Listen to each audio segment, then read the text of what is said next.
siguiente programa es para todos.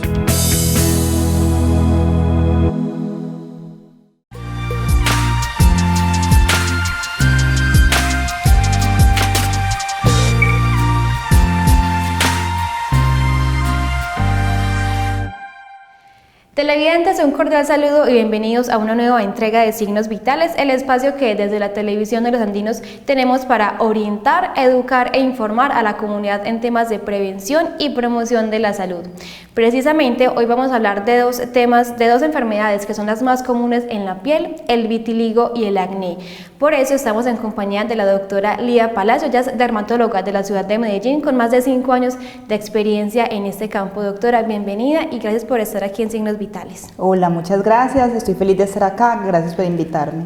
Bueno, doctora, el vitiligo es una enfermedad que afecta al 1% de la población mundial, siendo pues más frecuente de pronto en aquellas razas que tienen mayor cantidad de pigmentación en la piel. Según datos de la Clínica Universidad de Navarra, se cree que hay una mayor prevalencia en mujeres y pues en la edad donde más aparece de pronto es entre los 10 y 30 años de edad, aunque pues bien esta enfermedad puede aparecer en cualquier momento de la vida. Comencemos entonces por definir cuáles son como las características de esta enfermedad. Listo, el vitiligo, como tú lo dices, es una enfermedad muy común de la piel, se caracteriza por la aparición de manchas blancas en cualquier parte del cuerpo, aunque tiene unas localizaciones más comunes que ahorita vamos a hablar de eso. La característica principal del vitiligo es que la mancha es blanca, completamente blanca, y no se observan otras alteraciones en la piel como rojeces o descamaciones que son características de otras enfermedades. Entonces, manchas blancas que pueden aparecer en cualquier parte del cuerpo, en cualquier momento de la vida, y aunque si bien los estudios han mostrado que parece ser que es más común en las mujeres, eso no está del todo confirmado. Bueno, doctora, digamos que esos son como unos signos de alarma físicos, porque pues una enfermedad en la piel es muy notoria precisamente por eso, porque pues está en la piel. Pero ¿cuáles pueden ser de pronto los síntomas que una persona puede ir como detectando que le indiquen que puede tener vitiligo? El principal síntoma es la pérdida de la pigmentación de la piel, que es una pérdida completa de la pigmentación. La piel se ve, como te digo, completamente blanca, no se ve más clarita, no se ven otras alteraciones, se ve completamente blanca. Ese es el principal síntoma que se presenta, o el principal signo, porque realmente síntomas no se presenta. Las lesiones no están acompañadas de prurito, que es la rasquiña, ni de escamación, que son como costricas en la piel, ni de rojeces, nada. Solamente es el parchecito blanco, eso es lo único que la persona detecta, más allá de cualquier otro síntoma. Bueno, doctora, usted lo mencionó ahorita, no hay digamos que una causa exacta del vitiligo, hay varias teorías que le apuntan a que es una enfermedad pues como autoinmune, pero sí quisiera de pronto hablar si la aparición de esa enfermedad tiene de pronto algún factor de riesgo o algo que finalmente pueda desencadenar esa enfermedad en la piel. Realmente con el vitiligo, como con muchas otras enfermedades de la piel, no podemos detectar una causa precisa. Es una enfermedad multifactorial y realmente es más producto del azar que de otra cosa.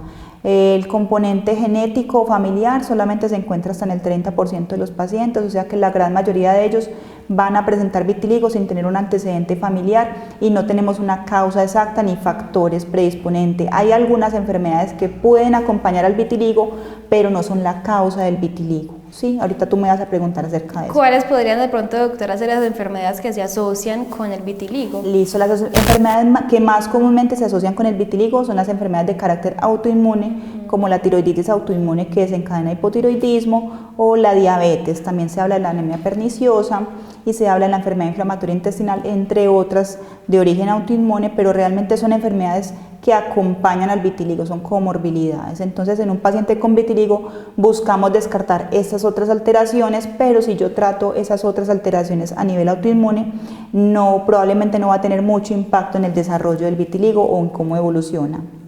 Listo, bueno, doctora, hay dos tipos de vitiligo, son tres tipos de vitiligo, el focal, el segmentario y el acrofacial. Digamos que la gente no entiende muy bien de esas diferencias, entonces expliquemos un poquitico de pronto en la piel cómo se puede presentar, si hay de pronto alguna diferencia entre ellos y pues finalmente cómo se caracteriza cada uno de estos tipos de vitiligo. Listo, entonces principalmente el vitiligo tiene dos divisiones. El tema de la clasificación es un tema que ha venido evolucionando y ha venido cambiando. Actualmente se manejan dos definiciones grandes que son el segmentario y el no segmentario. Entonces el segmentario lo podemos ver que aparecen como en un segmento corporal, por ejemplo en una línea del cuerpo. Eso tiene una denominación que es líneas de Blaschko, que se ven como así como en distribución de líneas y no atraviesan la mitad del cuerpo. O sea, eso es como la característica principal. Es el vitiligo, aparece más comúnmente en los niños, tiene mejor pronóstico porque se queda más bien estable en el tiempo, y el vitiligo no segmentario es el más común, y de esos vitiligos no segmentarios está el focal, que es como localizado en una sola parte del cuerpo, el acrofacial, que es como el que más común vemos, y el más común vemos en la parte inicial, y ya está el vitiligo vulgar, que son las manchitas en cualquier parte del cuerpo. El acrofacial, digamos que es el que es más llamativo porque aparece sobre todo en las manitos y vemos mucho manchitas como en los nudillos de los dedos, en las muñecas, y se van regando hacia los codos. Entonces ese llama mucho la atención porque antes se le llamaba a estos pacientes karatejos o se asociaba con la enfermedad karate. De hecho, todavía, doctor, hay mucha gente que desconoce y aplica ese término que de pronto puede ser hiriente para este tipo de personas. Más que hiriente, es un término que es incorrecto. El karate es una enfermedad causada o está asociada a una infección, y esa infección ya está prácticamente erradicada, o sea, esto no lo vemos con frecuencia, un verdadero karate. Entonces decir es una paciente karatejo realmente es incorrecto porque el karate prácticamente no existe. O sea, yo nunca he llegado a ver un paciente con karate. Lo que uno ve son pacientes con vitiligo y se les ve esas manchitas en las manos. Eso es muy llamativo y hay que tratar de ser muy correctos con la forma como se refiere a nuestras personas, porque, pues, como tú lo dices, puede ser hiriente y no es adecuado, médicamente no es adecuado. Hablando entonces de este tipo de enfermedades y cómo esas diferencias, doctora, ¿quién es el especialista o cómo se hace el diagnóstico de una persona con ese tipo de enfermedad en la piel? Realmente el diagnóstico inicial lo puede hacer un médico general que tenga pues como ese conocimiento básico en todas las áreas de la medicina como lo debe tener el médico. Puede hacer el diagnóstico, pero definitivamente el manejo lo debe hacer un dermatólogo, un especialista, para determinar qué es lo que necesita cada paciente. El diagnóstico de la enfermedad se hace clínico. ¿Qué significa un diagnóstico clínico? Que el diagnóstico se realiza de ojo, o sea, con ver al paciente sabemos cuál es la enfermedad y qué tipo, qué subtipo o qué en qué clasificación entra el paciente dentro de la enfermedad. Entonces, ocasionalmente a algunos pacientes hay que hacerles estudios adicionales, hay que hacerles biopsia o estudio específico de la piel, como de pronto si uno tiene como la duda, o vitíligos que son más raritos, que tienen como diferentes tonalidades de pigmento, hay que hacerles pues como estudios adicionales, pero la gran mayoría con el diagnóstico clínico tienen suficiente. Otros pacientes, como te contaba ahora, con enfermedades pues que se asocia a enfermedad autoinmune, entonces hay que hacer exámenes de sangre como para determinar la asociación, pero el examen de sangre no me va a decir que el vitiligo es menos rápido, más progresivo, no me va a dar cuestión de pronóstico, lo único que me va a descartar es otras enfermedades y listo. Listo, doctora, vamos muy bien de tiempo, tenemos todavía tela por cortar sobre este tema, pero antes vamos a ir a una tanda institucional. Cuando volvamos de la pausa hablaremos más del vitiligo y de sus principales tratamientos.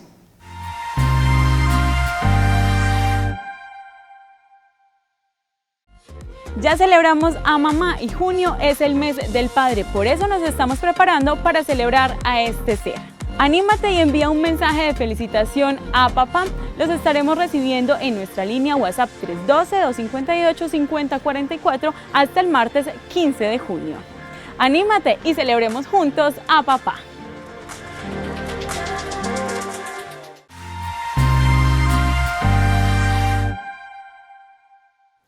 Televidentes, gracias por continuar en Signos Vitales. Hoy estamos hablando de vitiligo y acné. En este punto entonces vamos a continuar hablando con la dermatóloga Lía Palacio sobre esos tratamientos, formas de controlar y pues darle la atención que eso merece a un paciente que tenga vitiligo. Doctora, ¿cómo es el tratamiento conservador para un paciente con vitiligo? Listo, el tratamiento para el vitiligo se clasifica principalmente en tratamiento médico o quirúrgico, siendo el tratamiento médico como el más utilizado ampliamente. Dentro del tratamiento médico está inicialmente manejos con cremas o medicamentos tópicos, dependiendo de la extensión que esté afectado en el paciente. De ahí pasamos a medicamentos orales, que son esencialmente los mismos medicamentos que se aplican a nivel tópico, pero ya se toman para tener ese efecto sistémico. Eso está más indicado a pacientes que tienen una enfermedad más extensa o rápidamente progresiva. Y también tenemos el tratamiento con fototerapia, que es como una especie de cámara de bronceo especial medicada en pacientes que tienen lesiones en más del 10% de la superficie corporal. Y normalmente ese tratamiento ya de la fototerapia está disponible en las ciudades donde están esos centros de fototerapia, ¿sí? Ese es como el tratamiento médico que más se utiliza. Hay otros medicamentos que están como en evolución, tratamientos biológicos, en donde se hace una intervención en unas señales muy específicas de las células. Eso todavía está, digamos, un poco en pañales porque aquí todavía no ha llegado, en Estados Unidos todavía está empezando pues como a distribuirse.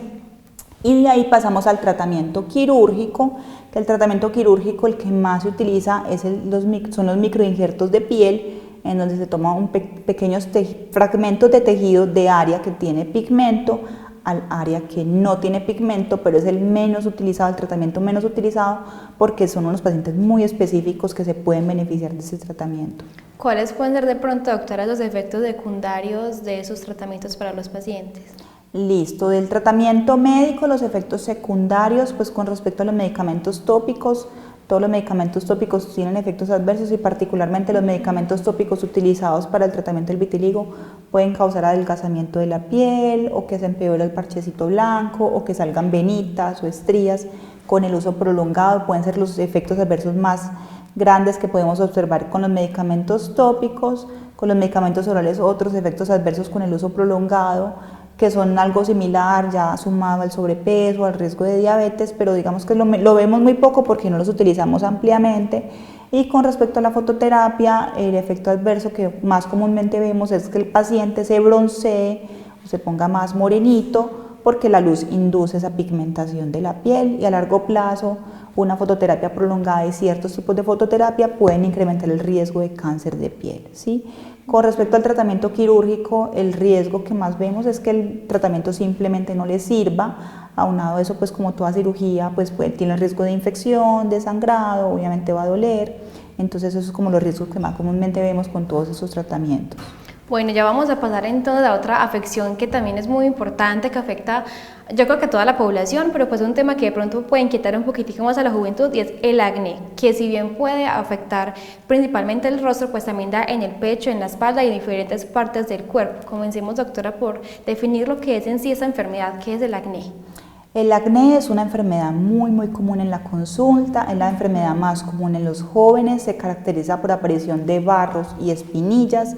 Ahorita vamos a hablar del término médico para ese tipo de lesiones. Sí. Como tú dices, aparecen comúnmente en la cara, pecho, espalda, también en los hombros.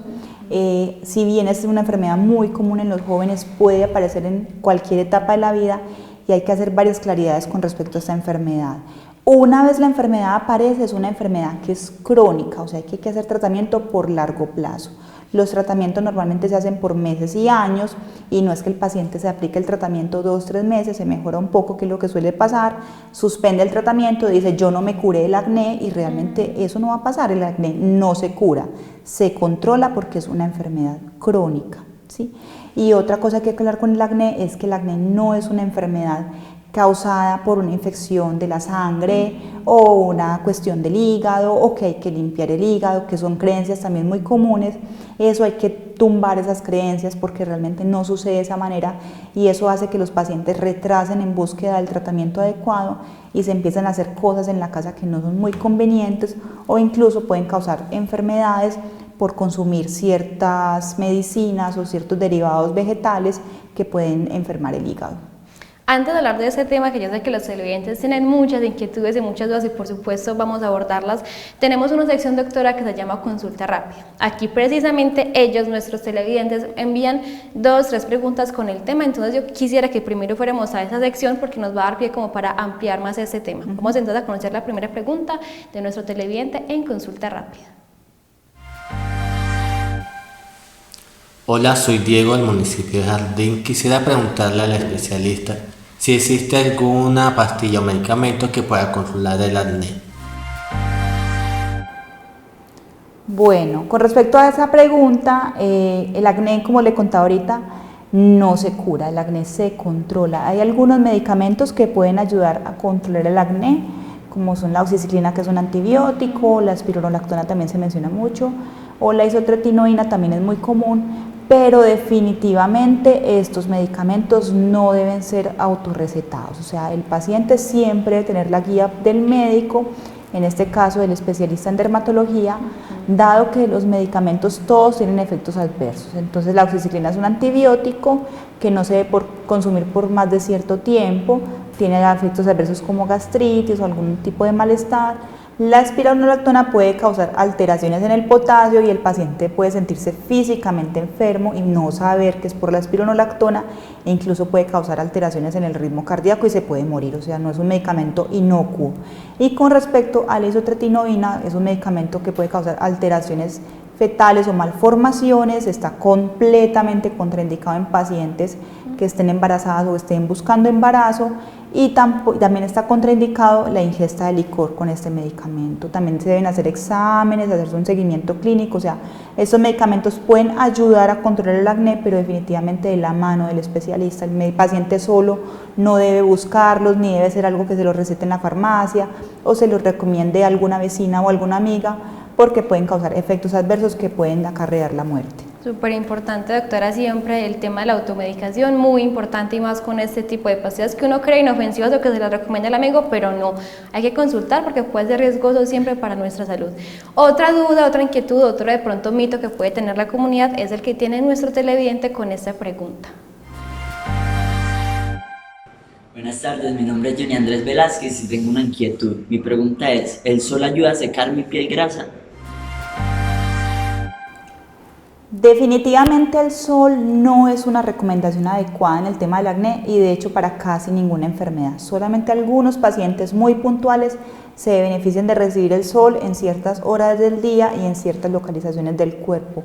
Para el acné lo que sucede es que el sol tiene un efecto antiinflamatorio en la piel, o sea, puede bajar esas lesiones inflamatorias como son las pápulas y las pústulas, pero esto tiene efectos adversos, se puede quemar, a largo plazo puede tener cáncer de piel, las cicatrices de acné, que son esas cicatrices oscuras, o las cicatrices rojas, se van a demorar todavía más en cicatrizar. Entonces es el sol, aunque inicialmente puede parecer que desinflama y alivia las lesiones del acné, a largo plazo es más el perjuicio que el beneficio y definitivamente está contraindicado. Listo, doctora. Para la última pregunta de esta sección de consulta rápida, es una pregunta que es muy chévere que la hubieran hecho porque nos da paso como para también ampliar el tema que estamos abordando hoy. Vamos a conocer la última pregunta en consulta rápida. Hola, soy Melisa de Ciudad Bolívar y quiero preguntarles si es recomendable extraer los granos o las espinillas y cuál es la manera indicada para hacerlo.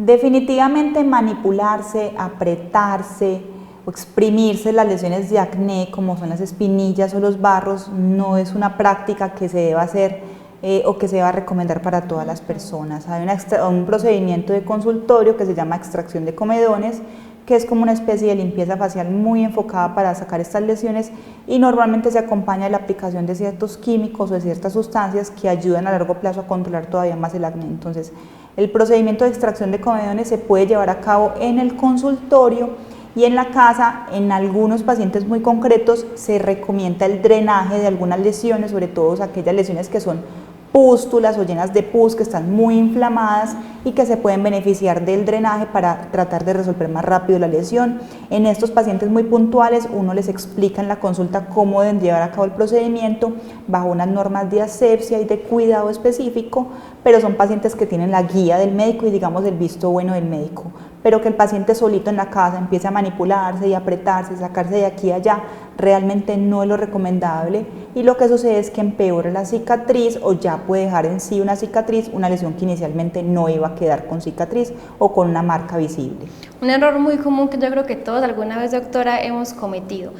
Ya hemos entonces contestado las preguntas en consulta rápida, continuamos con nuestro tema del día, nos vamos a devolver un poquitico para hablar de esta enfermedad más a fondo, doctora, y es cómo se hace un diagnóstico a un paciente con acné, porque si bien de pronto uno tiene espinillitas, barritos, yo como sé que de pronto puedo tener, es ya una enfermedad como tal que sea acné, ¿cómo es ese diagnóstico que me hace a mí el doctor inicialmente?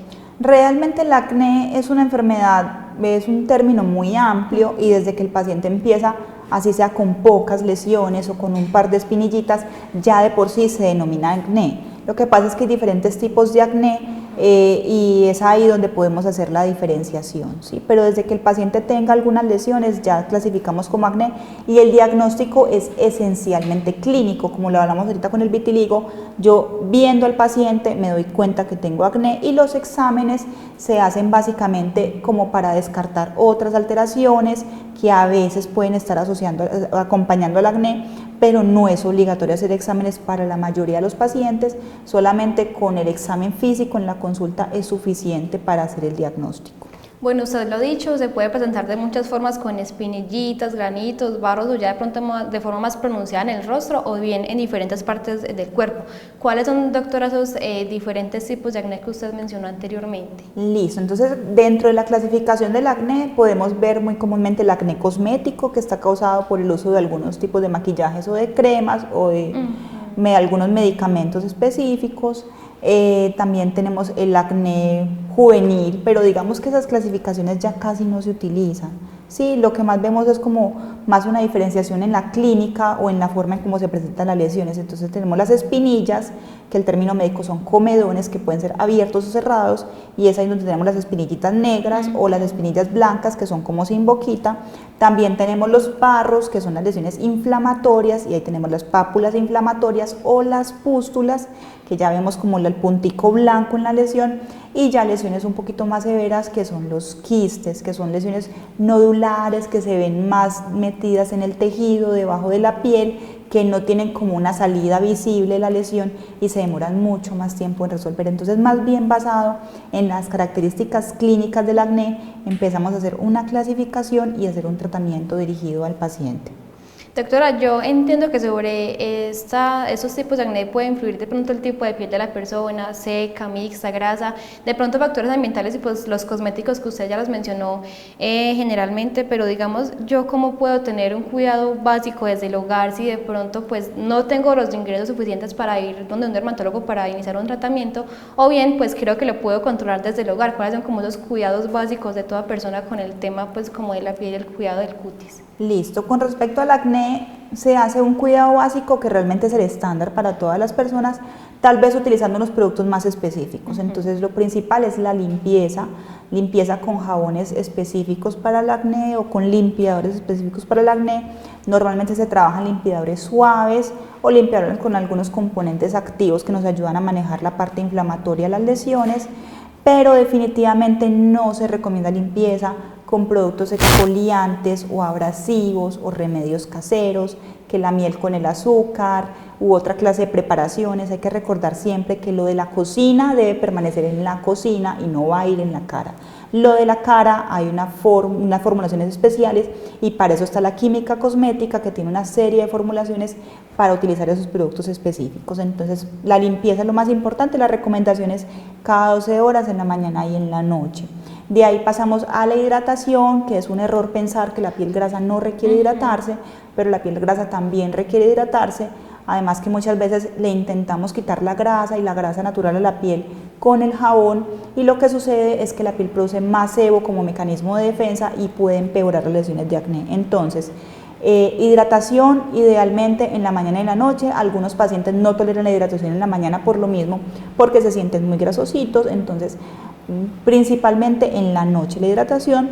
Y el tercer paso es la fotoprotección. El bloqueador solar también es una recomendación universal para todos los pacientes, tengan o no tengan acné, y especialmente para los pacientes con acné. La fotoprotección estricta, que es mínimamente en la mañana y al mediodía, le va a ayudar a disminuir la cicatriz de acné, y la cicatriz que ya tiene se le va a resolver un poco más rápido. Esas son las recomendaciones universales para pacientes con acné o sin acné.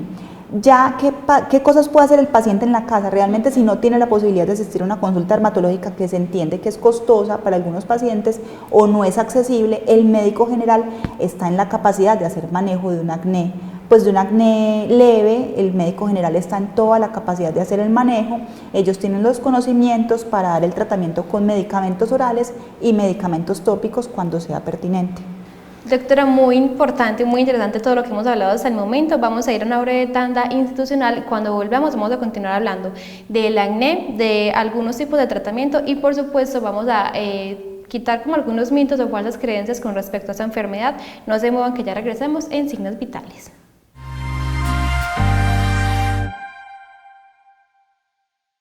¿Quiere conocer un poco sobre la proyección, personajes, funcionamiento de la televisión de los andinos? Pues no se pierda todos los martes a UPAN TV.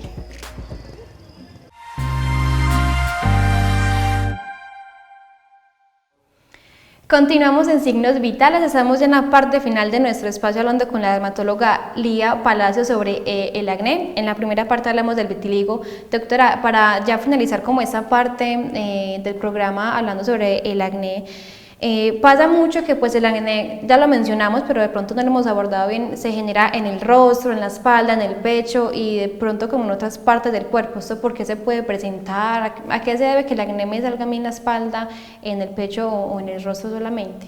Listo, digamos que las localizaciones clásicas son la cara, el pecho y espalda. ¿A qué se puede deber que sea una localización u otra? Realmente eso no tiene pues como mucha trascendencia en la parte clínica. Solamente vemos que en algunas pacientes mujeres, cuando el acné está muy localizado hacia la región mandibular, tiene algún componente hormonal asociado, aunque no necesariamente todas requieren exámenes hormonales.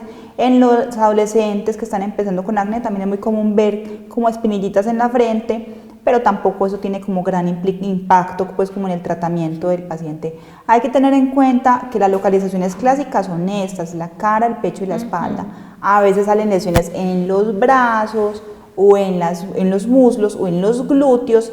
Eso generalmente no es acné. Entonces la gente dice, ay, tengo barritos en los glúteos o en los brazos, me salen estas lesiones. Generalmente eso no son lesiones de acné y no se debe manejar como tal porque es una enfermedad, normalmente es una enfermedad distinta al acné. De hecho, doctora, lo que usted menciona, por ejemplo, del acné en los glúteos, venden muchos productos que nos venden, ay, el acné en los glúteos, entonces eso digamos que es malo porque no existe acné en los glúteos.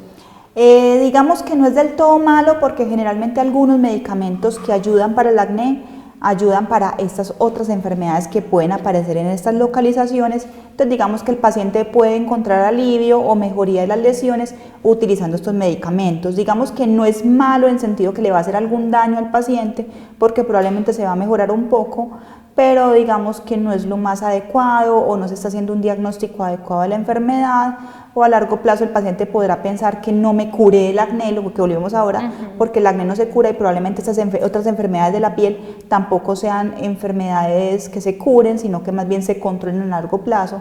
Entonces el paciente tiene como la concepción errónea de que estos medicamentos le van a ayudar a curar el acné en esas localizaciones y realmente pues mejoran un porcentaje variable, pero cura definitivamente no hay. Listo, vamos a hablar, vamos mejor a ir a una sección que es cultura médica. Aquí conocemos siempre un término que por lo general está relacionado con el tema que hoy nos convoca, que es acné vitiligo. Vamos a conocer cuál es la palabra para el día de hoy en cultura médica. Biopsia de piel. En una biopsia de cutánea se extraen células de la superficie del cuerpo. A menudo se utiliza una biopsia de piel para diagnosticar enfermedades como el melanoma y otros tipos de cáncer. Ahí teníamos entonces la palabra en cultura médica para esa semana. Continuamos hablando sobre el acné con la dermatóloga. Ya estamos en la parte final, nos quedan muy poquiticos minutos, doctora, y antes quisiera como que abordáramos algunas dudas o inquietudes en la comunidad. Comencemos por una que tenemos sobre todo en las mujeres en esta etapa de juventud y pues también de pronto en la adulta, y es maquillarme de pronto puede generar que yo sufra de acné, o si tengo acné de pronto empeore mi condición. Generalmente el maquillaje, lo que preferimos con el maquillaje es no utilizar maquillajes muy pesados, independientemente de la marca, porque ya casi todo el maquillaje es no comedogénico y esa es la clave que tenemos que tener en cuenta cuando compramos maquillaje, que diga no comedogénico. ¿Qué quiere decir eso? No comedogénico es que no produzca comedones, en términos generales que no produzca espinillas. Entonces no comedogénico que no produzca espinillas o lesiones de acné, ¿sí? Entonces buscamos maquillaje que sea no comedogénico. Afortunadamente la gran mayoría ya de maquillaje que conseguimos es no comedogénico, así sean maquillajes de bajo costo o maquillajes accesibles. Sin embargo, en general la recomendación es no utilizar maquillajes muy pesados o por lo menos no en el día a día. Entonces bases, prebases, polvo, entonces una serie de pasos en el maquillaje que hoy día está muy de moda digamos que son cosas que se pueden hacer en forma ocasional, cada 8 días, cada 15 días, no utilizarlo en forma diaria porque en algunos pacientes que son sensibles puede empeorar el acné o desencadenar la aparición de acné cosmético, que es muy fácil de ver que se ven como unas pequeñas espinillitas, sobre todo en la parte de las mejillas. Entonces, la recomendación con el maquillaje es no utilizar maquillaje muy pesado o muy cubriente la mayor parte de días de la semana para estos pacientes que tienen como esta sensibilidad. Sin embargo, hay que tener en cuenta que así el maquillaje sea no comedogénico, algunos pacientes sí pueden presentar lesiones de acné y ya les toca empezar a buscar un maquillaje un poquito más dermatológico o de gama más alta para poder no tener esos efectos adversos de estos maquillajes. Listo, súper clara esa parte, doctora. ¿Fumar de pronto también puede empeorar esta condición? El tabaquismo en sí mismo no está asociado con el acné, lo que pasa es que el tabaquismo induce estrés en el cuerpo, así como el trasnocho, así como las rumbas, así como el ingerir alcohol, eso induce estrés en el cuerpo. Entonces ese estrés puede empeorar el acné, más no lo desencadena, pero sí lo puede llegar a empeorar y eso hay que tenerlo en cuenta. Un factor muy importante con el tema de la salud en general y sobre todo en la piel, porque todo lo que comemos, digamos que es reflejado en nuestra piel. ¿Cuáles son entonces esa dieta saludable que usted recomienda para mejorar como el aspecto y la salud de la piel, y cuáles son como los alimentos prohibidos para el tema de pronto de desarrollo o pues poca mejoría en el acné? Realmente dietas o alimentos prohibidos, eso no existe, o generalmente no tratamos de no ser restrictivos con respecto a la alimentación. Entonces la recomendación es disminuir la ingesta de lácteos, especialmente aquellos que son deslactosados, y disminuir la ingesta de dulces, que son azúcares de rápida absorción. Entonces, por ejemplo, el que se sienta a comer, yo siempre les pongo el ejemplo a los pacientes, se sienta a comer una caja de leche, una bolsa de leche con una lonja de bocadillo, entonces eso es una bomba para el acné. Entonces parva dulce, azúcares, sentarse a comer un paquete de gomitas con el estómago vacío, eso es fatal, eso empeora el acné porque eso es como combustible para ciertas bacterias que hay en la piel que pueden empeorar la aparición del acné. Y los lácteos, los deslactosados suelen ser los menos recomendados porque tienen más contenido de azúcar, es por esa razón. Normalmente uno que evita los lácteos a veces busca precisamente productos deslactosados, o sea que no, en este caso para la piel no son de pronto los más recomendados. Eso, entonces generalmente son pacientes jóvenes que no tienen intolerancia a la lactosa, pueden tomar leche entera y la recomendación es 1 o 2 vasitos en el día, no tomarse toda la jarra de leche durante todo el día, sino solamente un poquito, moderarse con la ingesta de los lácteos. Y hay que dejar en claro también algo acerca del mito de la comida chatarra, el mito de las salsas, el mito de la mantequilla, de la grasa. Entonces eso realmente no está demostrado que empeore o cause el acné. Algunos pacientes muy sensibles pueden tener pues como empeoramiento de ciertas lesiones con el consumo de las salsas, pero porque las salsas tienen azúcares, es más por esta razón. Pero en general las grasas y la comida chatarra por sí sola no empeora o causa el acné.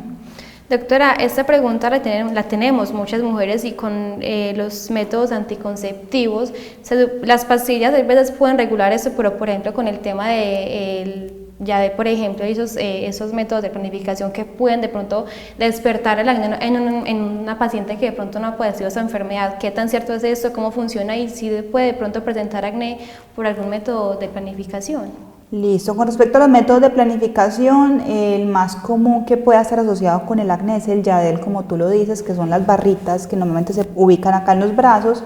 Digamos que hay una serie de criterios que se tienen en cuenta antes de iniciar el método anticonceptivo y en teoría las pacientes que no tienen acné no tienen contraindicación y no tendrían por qué desarrollar un acné, o si lo desarrollan es más bien porque ya tenían esa predisposición previa, ¿sí? Y en pacientes con un acné más leve puede que el método anticonceptivo les empeore el acné, pero digamos que no es la norma. Lo que sucede es que yo como dermatóloga veo más de esos pacientes, pero generalmente lo que se habla pues por parte de las recomendaciones del uso de los anticonceptivos es que estos métodos no van a empeorar o desarrollar acné en pacientes que no tengan como esa predisposición. Eso con respecto al Yadel. Hay otros anticonceptivos como los orales, las pastillitas o las inyecciones que son medicamentos combinados, generalmente tampoco tienen mucho impacto en desarrollar el acné. Entonces el método anticonceptivo no causa acné, sino que más bien lo empeora en pacientes muy concretas o muy específicas. Doctora, se nos acabó el tiempo. Muchas gracias por haber estado en Signos Vitales.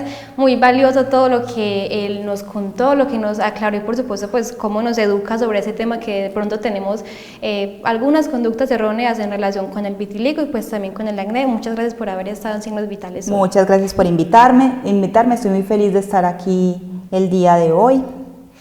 Bueno, televidentes, así finalizamos otra entrega de Signos Vitales. Hoy estuvimos con la dermatóloga Lía Palacio, hablamos de vitiligo y acné y pues también de ciertos aspectos que debemos tener muy en cuenta a la hora de consultar y por supuesto iniciar un tratamiento. Nos vemos en otra entrega de Signos Vitales. Hasta la próxima.